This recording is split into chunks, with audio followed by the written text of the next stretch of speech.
तो देखिए हम लोग इसकी बात कर रहे थे पेडिग्री एनालिसिस की, जेनेटिक डिसऑर्डर्स की बात कर रहे हैं, जिसमें हमने आपको बताया था ये चीज कि अगर ये आपको रेक्टेंगुलर दिखे तो मेल होगा, ये दिखे तो फीमेल होगा, सेक्स अनस्पेसिफाइड है तो ऐसा कुछ स्ट्रक्चर देखने को मिलेगा, इसके अंदर भरा हुआ है तो ये अफेक्टेड है यानी डिजीज है। अगर ऐसा दिख रहा है तो मेटिंग हो रही है। अगर आपको डबल लाइन दिख रहा है इसका मतलब होता है कॉन्स एंजीनियस मेटिंग यानी कि मेटिंग बिटवीन रिलेटिव्स। ये सब चीजें पूछी जा सकती हैं क्वेश्चंस के रूप में। चलिए अब देखिए होता क्या है, the idea that disorders are inherited has been prevailing in the human society since long. मतलब कि शुरू से ये सब जानते हैं कि कुछ ऐसी बीमारियां हैं बाबू जो अपने आपको अपने पिता से मिले होगी, पिता को अपने बाबा से मिला होगा। This was based on the heritability of certain characteristics features in families. After the rediscovery of Mendel's work, the practice of analyzing inheritance pattern of traits in human beings began. Since it is evident that control crosses that can be performed in pea plant, और control crosses का मतलब होता है ऐसा cross जो हम अपने हिसाब से कराते हैं, that can be performed in pea plant or some other organisms are not possible in case of human beings. अब हम लोग जो है अपने ह्यूमन पे एक्सपेरिमेंट करके देख नहीं सकते हैं, क्योंकि ह्यूमन को वो लाइफ साइकिल बहुत बड़ा होता है, तो 100 साल वेट करिए आप किसी भी एक्सपेरिमेंट के लिए, मतलब इतना साल लंबा करना पड़ेगा। तो वही कह रहा है कि जिस तरह हम मटर के पौधे में हमने मेंडल ने किया, वैसे हम किसी ह्यूमंस पे नहीं कर सकते, इतना आसान नहीं। Study of the family history about inheritance of a particular trait provides an alternative. Such an analysis of trait in a several of generation of a family is called pedigree analysis. Pedigree analysis क्या होती है, हम एक क्या करते हैं, एक tree बनाते हैं। मान लो ये बाबा थे, ये मान लो मेरे बाबा हैं, इनके मान लो 3 बेटे हैं, तो हमने कह दिया 3 बेटे तीनों मेल हैं। अगर तो ऐसा हो गया, मान लो 2 बेटियां हैं तो फीमेल हो गई। तो अब इन बेटे से कितने बेटे हैं, ठीक है। अगर इनको कोई बीमारी है तो इनको हमने ऐसे डैश कर दिया, पूरा एकदम धड़ साइडेड कर दिया। तो इससे हम पूरा ट्री का हम फॉर्मेशन करेंगे कि कौन किसका बेटा है, उससे क्या उसको कोई बीमारी मिली कि नहीं मिली, ठीक है ना। रिसेसिव क्या है, डोमिनेंट, ये सब पढ़ेंगे हम बहुत आसान से। हम देखिए पेडिग्री से लोग डरते हैं, मैं आपको बहुत अच्छा तरीका, आसान तरीका बताऊंगा जिससे आप बता सकते हैं रिसेसिव है कि डोमिनेंट है और ऑटोसोमल है कि सेक्स लिंक्ड है। ये सब ध्यान दीजिएगा। चलिए हम इसमें क्या पढ़ेंगे, आपको पता है in the chromosome DNA is the carrier of genetic information, सबको पता है। It is hence transmitted from one generation to the other without any change और अल्टरेशन। सीधे सीधे ये जैसे कि जब सेक्सुअल रिप्रोडक्शन होता है तो गैमेट फॉर्मेशन होता है, तो सेल से ट्रांसफर होती है जेनेटिक मटेरियल, तो वही कह रहा है एज इट इज ट्रांसफर हो जाता है। चेंजेस हाउएवर चेंजेस और alteration do take place occasionally, कभी कभी चेंज भी हो जाता है जिसका म्यूटेशन कहते हैं, ओकेजनली, हमेशा नहीं बाबू। यहाँ स्टेटमेंट बना देगा, लिख देगा हाउएवर चेंजेस और alteration do take place always, तो गलत होगा statement. Such an alteration or change in the genetic material is referred to as mutation, ऐसे इसको म्यूटेशन कहते हैं। number of disorder in human beings have been found to be associated with the inheritance of change or altered gene or chromosome, ठीक है ना। तो gene या chromosome में चेंज आने की वजह से जो बीमारियां होती हैं उसे हम क्या कहते हैं, क्रोमोसोमल डिसऑर्डर, मेंडेलियन डिसऑर्डर, ये सब इसमें बांटे जेनेटिक डिसऑर्डर कहते हैं। उसमें कई तरह को बताता है, एक सेकंड बस।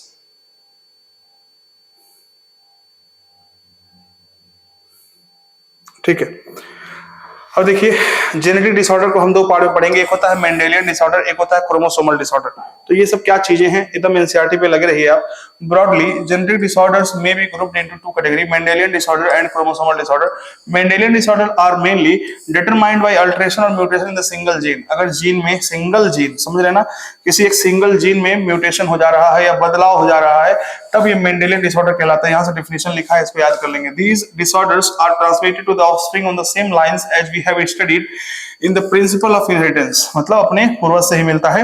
The pattern of inheritance of such Mendelian disorder can be traced in a family by pedigree analysis। इसे हम pedigree analysis से ट्रेस कर सकते हैं, कौन कहां से कैसी बीमारी मिली है। अब देखिए एग्जाम्पल, यहाँ क्वेश्चन अलर्ट है बाबू, यहाँ से इसमें से पूछता है कौन सा मेंडेलियन डिसऑर्डर है। तो मोस्ट कॉमन जो दिया हुआ है haemophilia, cystic fibrosis, sickle cell anaemia, colour blindness, phenylketonuria, thalassaemia. तो ये जो बीमारी दी हुई है 2, 2, 4, 2, 6, ये क्या एनसीईआरटी ने दी हुई है, ये आपका बाबू क्या है, मेंडेलियन डिसऑर्डर है, क्रोमोसोमल डिसऑर्डर नहीं है, याद रखेंगे इस बात को। देखिए क्रोमोसोम के नंबर में कमी या ज्यादा होने से जो डिसऑर्डर होता है क्रोमोसोमल डिसऑर्डर कहते हैं। जीन में अगर म्यूटेशन या कोई अल्टरेशन हो गया, ऐसा डिसऑर्डर को जीन, हम उसको जेनेटिकल डिसऑर्डर में आता है और उसे मेंडेलियन डिसऑर्डर कहते हैं। चलिए अब क्या है, it is important to mention here that such Mendelian disorder may be dominant और रिसेसिव। ये डिसऑर्डर डोमिनेंट भी हो सकते हैं रिसेसिव। इसका मतलब क्या है, ध्यान समझिए।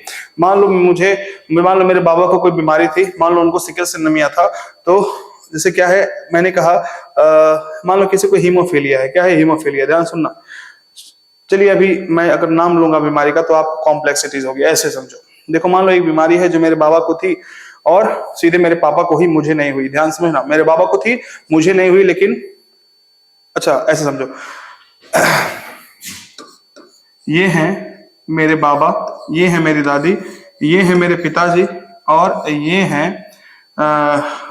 है मेरी बुआ। मान लो तो इस पिताजी से हम पैदा हुए, ठीक है, और मान लो एक भाई और पैदा हुआ। ध्यान से देखो, तो ये जनरेशन 1 है, ये जनरेशन 2 है, ये जनरेशन 3 है। 3 जनरेशन की बात हो रही है। मान लो कोई बीमारी थी इनको, इस जनरेशन में किसी को नहीं हुआ और सीधे हमको हो गया, तो इसे हम कहेंगे रिसेसिव। क्या बोलेंगे, रिसेसिव। मतलब एक में छुप गई लेकिन फिर एक में आके दिख गई, ठीक है। ये पहला कंडीशन हो गया। रिसेसिव का मतलब ये होता है कि कहीं गैप करके किसी और जनरेशन में दिख रही है। अब दूसरा कंडीशन मतलब इनको बीमारी थी, इनको भी हो गई, इनको भी हो गई, आगे जितने जनरेशन सबको किसी न किसी को हो रहा है। हो सकता है लड़की में हो रहा है, कुछ भी हो रहा है, तो इसे हम बोलते हैं डोमिनेंट।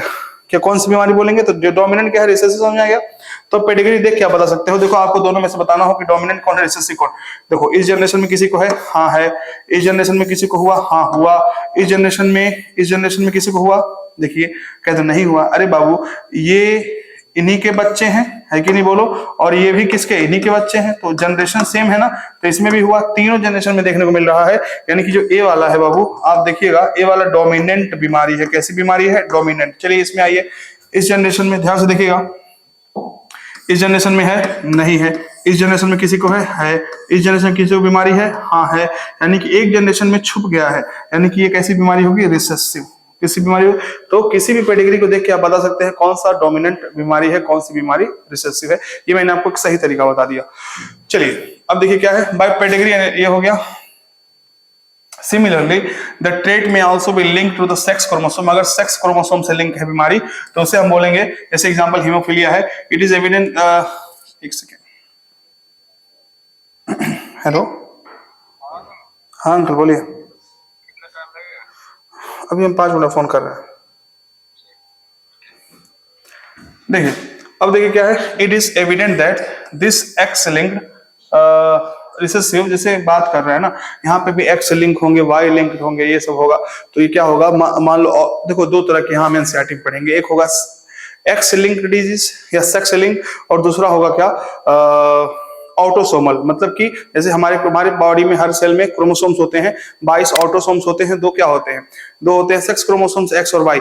तो अगर हमारी जो क्रोमोसोमल डिसऑर्डर या फिर जो भी मेंडेलियन डिसऑर्डर है वो इसकी वजह से है कि एक्स क्रोमोसोम या वाई, अगर एक्स क्रोमोसोम मान लो है, एक्स क्रोमोसोम में जीन है उसकी वजह से हो रहा है, तो इसको हम बोलेंगे क्या, सेक्स लिंक्ड। क्या बोलेंगे, सेक्स लिंक्ड बोलेंगे उसको, या तो हम एक्स लिंक्ड भी कह सकते हैं, ठीक है। और अगर दूसरे लिंक है, दूसरे क्रोमोसोम 2, 3, 4, तो हम बोलेंगे ऑटोसोमल, ठीक है। तो representative pedigree is shown in figure 4.14 for dominant and recessive trait, ठीक है। डिस्कस विथ योर टीचर, मुझसे डिस्कस करिए। तो मैंने बता दिया आपको मान लो ये दिया है क्वेश्चन, ऐसे दे दिया, पूछा कि बताओ ये रिसेसिव है कि डोमिनेंट, तो हम पहले चेक करेंगे कैसे, इसमें है, हाँ है, इसमें भी बता दिया मैंने, तो डोमिनेंट हो गया।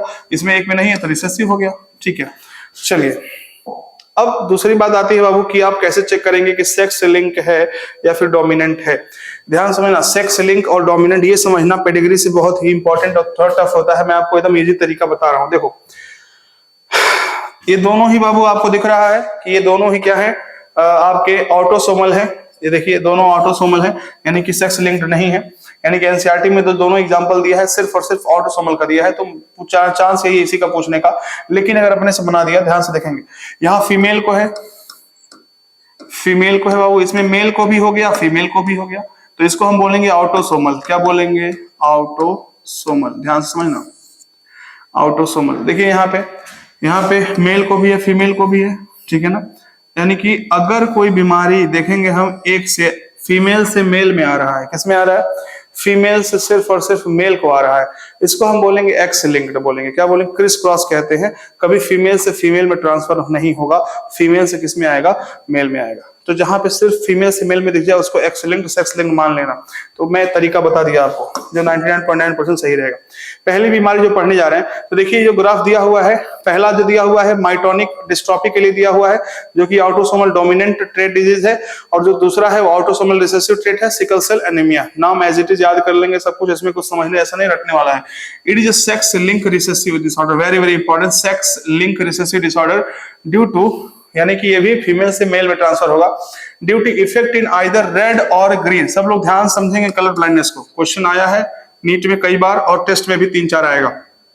Due to defect in either red और green cone of eye resulting in failure in discriminate between red and green colour. सबसे पहले बात, इसमें हमारा आंख जो होता है, आंख का वो पोर्शन मतलब ये डैमेज होता है जिसे हम रेड एंड ग्रीन कोन कहते हैं, ताकि जिससे हम रेड और ग्रीन के बीच में डिफरेंशिएट पता नहीं कर पाते। आपको कोई रेड दिखा है, ग्रीन दिखा है, आप नहीं कह पाओगे कि रेड है ग्रीन है। चलिए, this defect is due to mutation in certain genes present in the X chromosome. तो ये वो जीन है रिस्पॉन्सिबल है रेड और ग्रीन कोन के लिए, हमारे आईज में जो प्रेजेंट होती हैं वो एक्स क्रोमोसोम में होती हैं, इसीलिए इसको हम बोलते हैं सेक्स लिंक्ड डिसीज। क्या कहते हैं? Sex linked. It occurs in about 8% of males और ओनली 0.4% में फीमेल को होने की चांस बहुत कम होती है, 0.4%. This is because the gene that lead to red-green color blindness are on the X chromosome. कहाँ होता है X chromosome? अब कहोगे सर मेल में XY होता है, फीमेल में XX, तो चांस तो फीमेल में ज्यादा होना चाहिए। कहोगे? ये नहीं कहोगे? नहीं बाबू। अब देखिए इस बात को हम आपको क्लियर करते हैं, थोड़ा सा और ध्यान रखिए। Males have only 1 X chromosomes and females have 2। Males के पास कितने हैं? 1 है, फीमेल्स के पास 2 है। The son of a woman, याद रखिएगा एकदम अच्छे से, इसको ध्यान समझिएगा।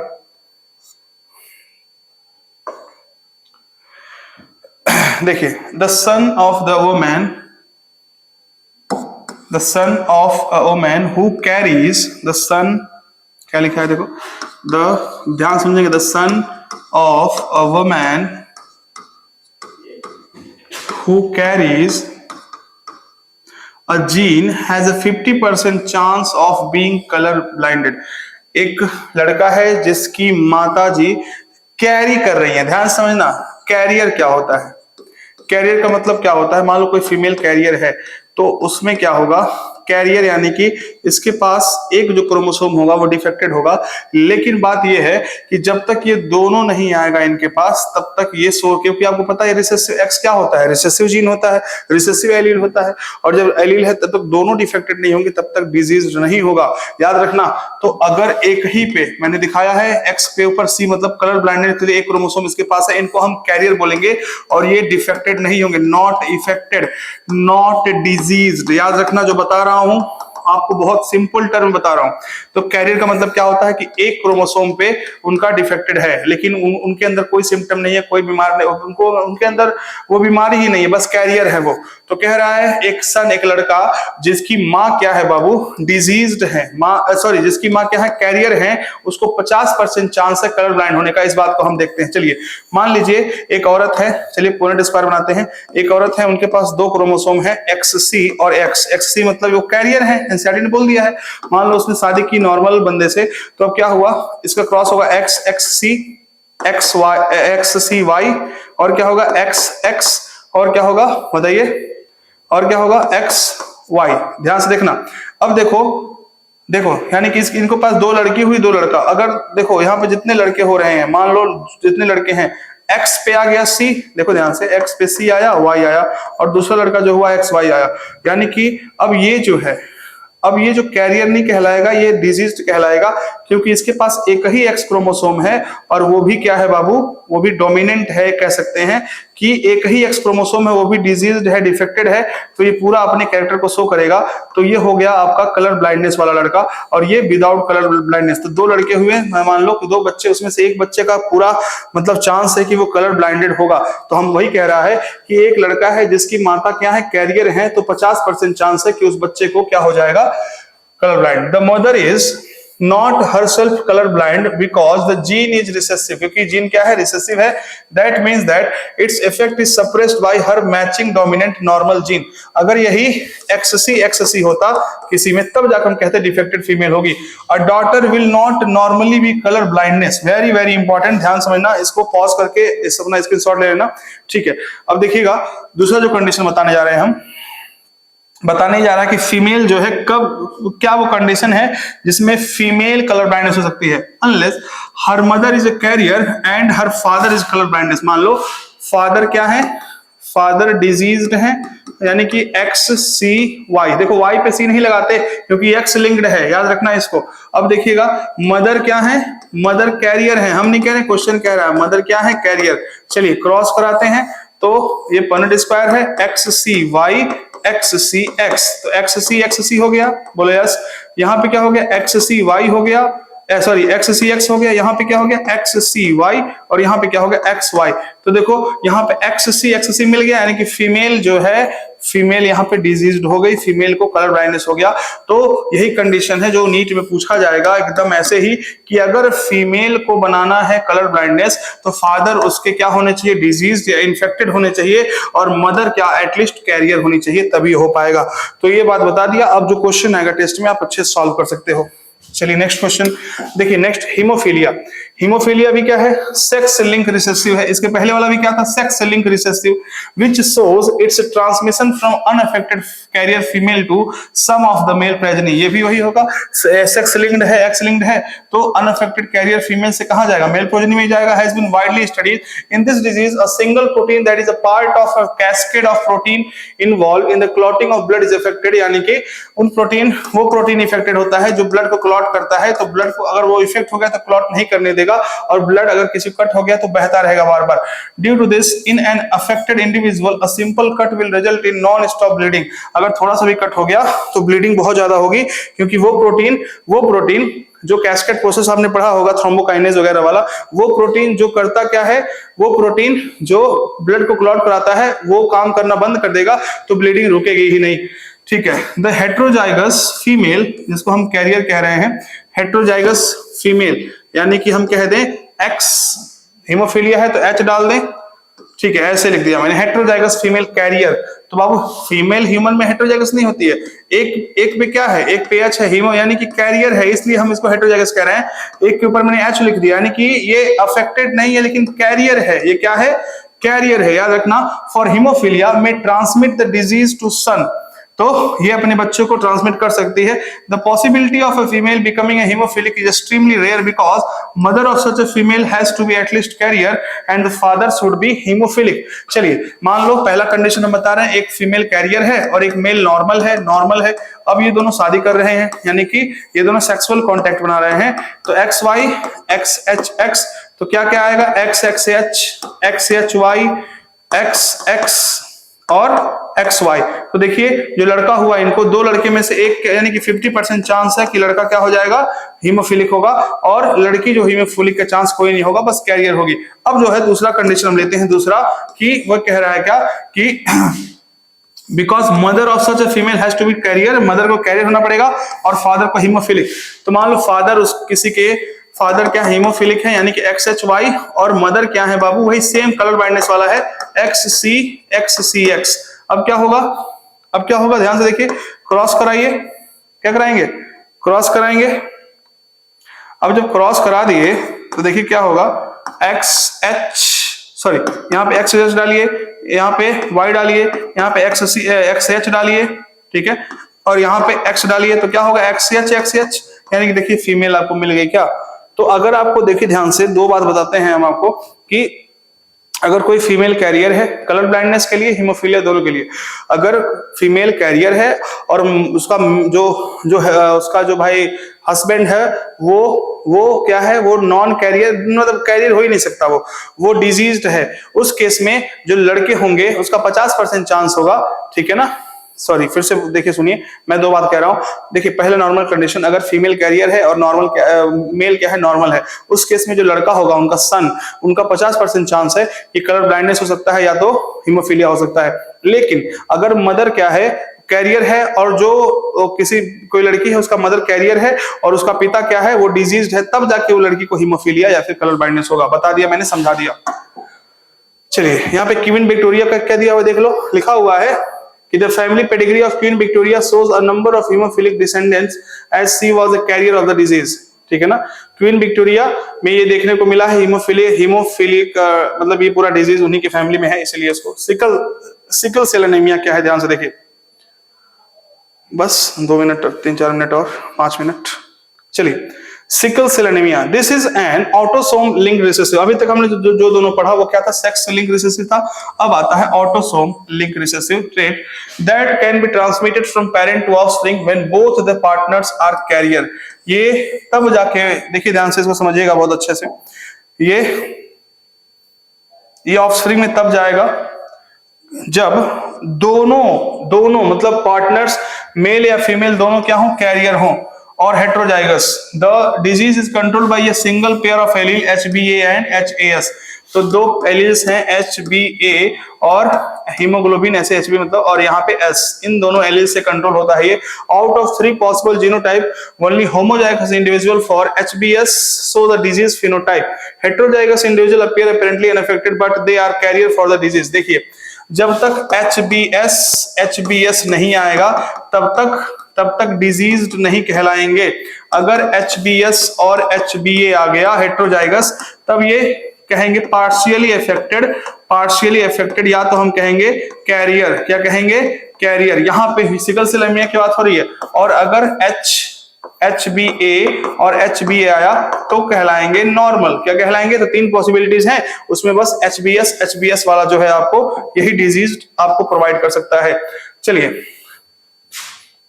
but they are carrier for the disease as there is 50% chance probability of transmission of the mutant gene to the progeny, thus exhibiting sickle cell trait. The defected is caused by, अच्छा ये बता रहा है कि क्या होता है Excel में। देखिए एनसीईआरटी, देखिए ऐसे फिगर ही दे सकता है नीट वीट में आपको सीधे। तो हो क्या रहा है देखिएगा, ये आपका हीमोग्लोबिन का चेन है, वो भी कौन सा चेन है, बीटा, अल्फा नहीं बीटा। तो अब ध्यान से देखिएगा, ये HBA है HBS।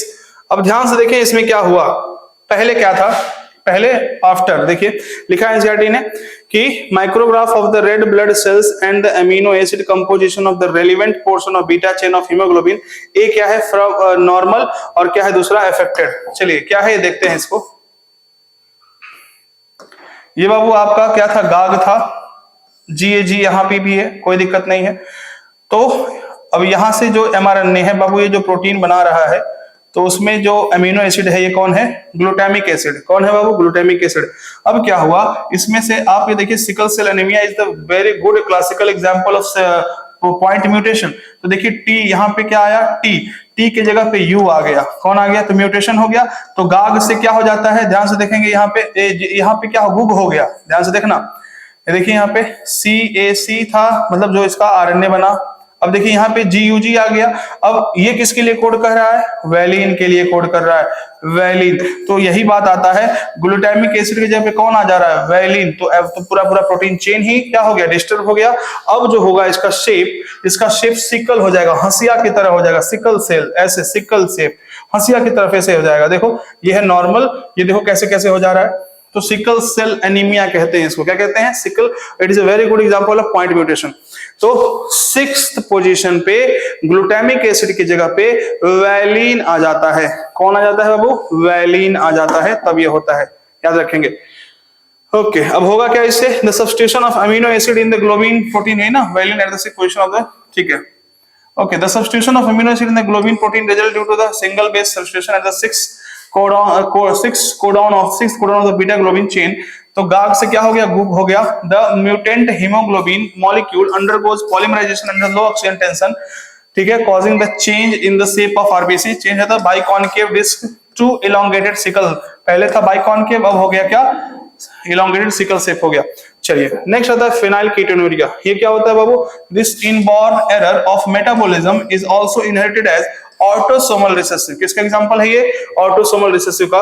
The affected individual lacks an enzyme that convert the amino acid phenylalanine into tyrosine. तो इसके पहले हमने एंजाइम की बात करी थी, आपको याद होगा। तो अब यहाँ पे वो एंजाइम खत्म हो जाता है या तो वो तो मतलब उसको होता क्या है इसमें, वो एंजाइम पे अटैक करता है ये जीन, और क्या करता है जो फेनिल एलिनिन को टायरोसिन में यानी कि पीएचसी को कन्वर्ट करता है टायरोसिन में। ये खतरनाक होता है, इससे हमारी mental ability, hair loss, skin में कोई दिक्कतें आती हैं। तो अब क्या होता है, as a result this phenyl alanine is accumulated and converted into phenyl pyruvic acid and other derivatives. Accumulation of these in brain result in mental retardation. These are also excreted through urine because of its poor absorption by kidney. तो phenyl कीटोनुरिया क्या होता है, मैंने फिर बता दूं आपको कि फेनिल एलिनिन टायरोसिन में कन्वर्ट होता है, उसके लिए एक एंजाइम होती है, उस एंजाइम को इस मेटाबॉलिज्म में खत्म कर दिया जाता है, जिसकी वजह से फेनाइल एलिनिन टायरोसिन में कन्वर्ट नहीं हो पाता है और वो कन्वर्ट हो जाता है बाबू फेनिल पायरुविक एसिड में, और ये बहुत खतरनाक होता है, मेंटल रिटार्डेशन क्रिएट करता है। नेक्स्ट आता है thalassaemia. Thalassaemia this is also an autosomal, ये भी ऑटोसोमल लिंक्ड रिसेसिव है blood disease transmitted from parent to the offspring when both the partners are unaffected carrier for the gene. तो जब both कब होता है बच्चों को, जब बोथ पेरेंट बाबू डिजीज होंगे तो हो सकता है, लेकिन जब डिजीज नहीं है तो भी, अगर कैरियर है तो भी हो सकता है। The defect could be due to either mutation or deletion which ultimately result in reduce rate of synthesis. इसमें क्या होता है कि इसका सिंथेसिस जो है बाबू वो रुक जाता है, जो हीमोग्लोबिन उसका रेट कम हो जाता है, globin chain alpha and beta chain that make up haemoglobin. This causes the formation of abnormal haemoglobin. अब हीमोग्लोबिन एबनॉर्मल बनने लगते हैं मॉलिक्यूल्स रिजल्टिंग इन एनीमिया, जिससे एनीमिया होता है, which is characteristic of the disease. यही कैरेक्टरिस्टिक ऑफ डिजीज है, मतलब यही मेन बात है उसका। Thalassaemia can be classify according to which chain of the haemoglobin molecule is affected. Alpha, if alpha thalassaemia production of A alpha globin chain is affected. वैसे haemoglobin के दो chain होते हैं, अल्फा और बीटा, तो अल्फा को अगर affect किया तो उसे बोलेंगे अल्फा थैलेसीमिया, और उसको बोले तो beta thalassaemia. Production of beta globin chain. Alpha thalassaemia is controlled by two closely linked genes HbA1। Alpha को कौन कंट्रोल करते हैं? दो जीन, एकदम एज इट इज पढ़ना, कुछ मैकेनिज्म नहीं जानना है। HbA1 और HbA2 ऑन क्रोमोसोम 16। किस पे होते हैं ये इंपॉर्टेंट है, क्रोमोसोम 16 पे अल्फा वाले होते हैं of each parent and it's observed due to mutation or deletion of one or more of the four genes. The more gene affected, the less alpha globin molecule produce। यानी कि जितने ही gene affected होंगे ये वाले, उतने ही कम alpha globin का chain बनेगा। While beta thalassemia is controlled by a single gene HBB। ये तो HBA है, तो HB मतलब HBA मतलब HB अल्फा, HB मतलब HB बीटा ऑन क्रोमोसोम 11। तो ये वाला कहाँ होता है? क्रोमोसोम 11 पे। हमने देखा वो A वाला कहाँ होता है? क्रोमोसोम 16 पे, और बी वाला बीटा वाला कहां होता है? क्रोमोसोम 11 पे। तो म्यूटेशन ऑफ वन और both the genes. Thalassaemia differ from sickle cell anaemia in that the former is a quantitative problem. Former मतलब पहला जो सिकल सेल एनीमिया है उसमें क्वांटिटी में दिक्कत आ रही है, मतलब आपने देखा कि वैलिन आ जा रहा है, जिससे क्वांटिटी मतलब उसकी कम हो जा रही है। लेकिन यहाँ पे क्या है? Few globin molecule, while the latter यानी कि जो दूसरा वाला है ये वाला part thalassaemia is qualitative problem of synthesising and incorrectly, यानी कि ये गलत तरीके का जो है आपको चेन बना रहा है। ठीक है, मतलब सॉरी देखिए, thalassaemia differ from sickle cell. देखिए थैलेसीमिया में क्या होता है, ध्यान से देखें, फिर से मैंने आपको गलत एक्सप्लेन कर दिया ये। देखिए थैलेसीमिया जो होता है ये क्या है आपका? क्वांटिटेटिव है। क्या है बाबू? क्वांटिटेटिव। इसका क्वांटिटेटिव मतलब क्या होता है कि थैलेसीमिया में आपने देखा कि अगर वो जीन इफेक्ट हो रहा है क्रोमोसोम 16 और क्रोमोसोम 11 पे, तो लेस अमाउंट, क्या कहेंगे? लेस अमाउंट ऑफ अल्फा या बीटा का चेन का प्रोडक्शन सिंथेसिस हो रहा है। लेकिन जो आपका सिकल सेल एनीमिया है ये क्वालिटेटिव है, यानी कि चेन की क्वालिटी खराब कर दे रही है, यानी कि ग्लूटामिक एसिड की जगह पे वैलिन आ जा रहा है, याद रखेंगे। अब लास्ट टॉपिक जो इसका है, chromosomal disorder. The chromosomal disorder on the other hand are caused due to the absence और एक्सेस और एबनॉर्मल अरेंजमेंट ऑफ वन और मोर क्रोमोसोम। तो क्यों हो सकता है? या तो एब्सेंस हो गया एक क्रोमोसोम, या दो से एक से ज्यादा, या तो एबनॉर्मल अरेंजमेंट हो गया एक से ज्यादा, ठीक है ना। तो failure of segregation of chromatid during cell division cycle result in gain और लॉस ऑफ क्रोमोसोम, इसी को बोलते हैं एन्यूप्लॉइडी। मतलब अगर सिग्रीगेशन ऑफ क्रोमैटिड, मतलब कि आपको पता है जो क्रोमैटिड्स होते हैं बाबू, यही सिग्रीगेट करके क्या बनाते हैं, यही क्रोमोसोम बनाते हैं। तो मतलब कि अगर इसी में कोई दिक्कत आती है तो या तो क्रोमोसोम बन जाएगा बढ़िया, या तो ज्यादा बन जाएगा, एक कॉपी ज्यादा हो गया तो लॉस हो गया, इसको हम बोलेंगे aneuploidy.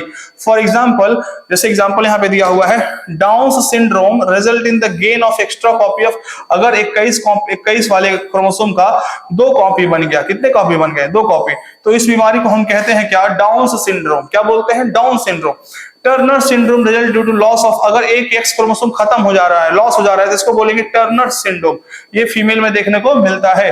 Failure of cytokinesis after telophase stage of cell division result in an increase in whole set of chromosome. Very very important, इसको थोड़ा सा 10 सेकंड दे करके समझिएगा।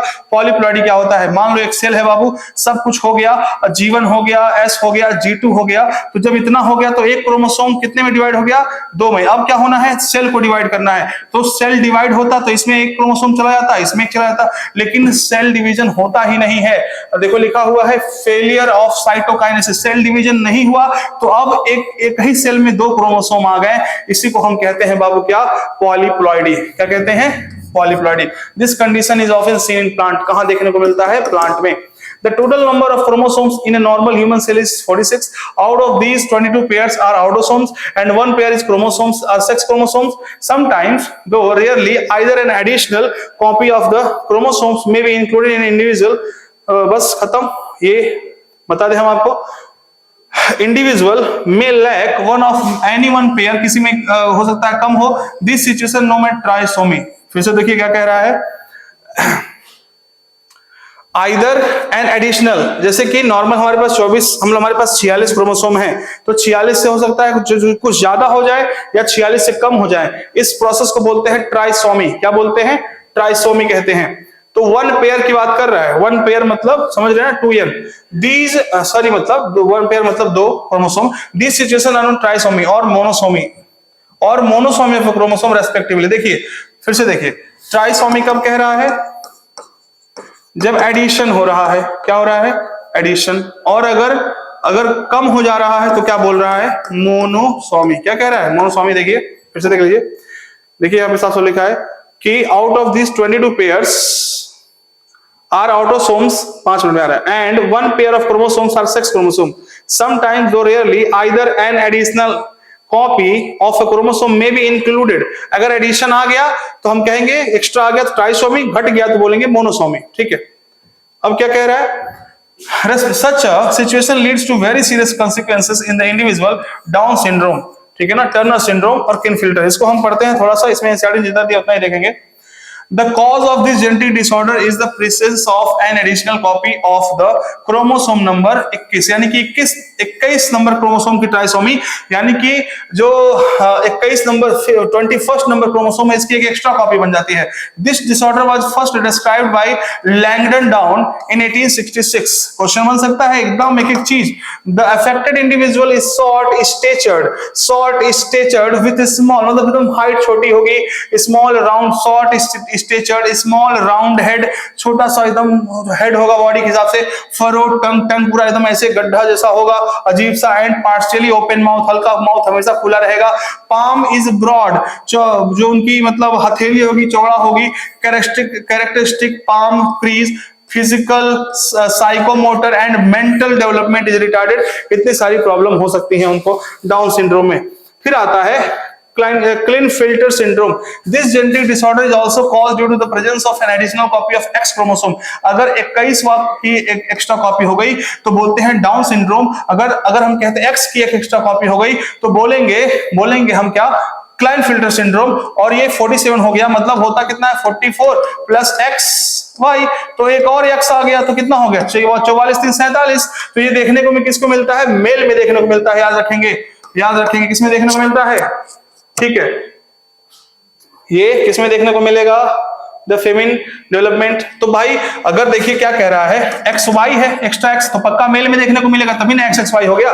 चलिए, such an individual has overall masculine development, however the feminine development of breast उनका जैसे कि mail में जो चेस्ट होना चाहिए वो ब्रेस्ट हो जाता है, और इसको हम बोलते हैं गाइनेकोमिस्टिया। क्या बोलते हैं, कौन सा कंडीशन है ये, गाइनेकोमिस्टिया, ठीक है। Is also expressed such individual are sterile, और ये स्टेराइल होते हैं, इस बात को याद रखना, ठीक है। तो ये है, तो पूछेगा, अब इसमें मैक्सिमम क्वेश्चन बनता है गाइनेकोमिस्टिया किसमें देखने में मिलता है, तो क्लेनफिल्टर सिंड्रोम में। फिर आता है टर्नर सिंड्रोम।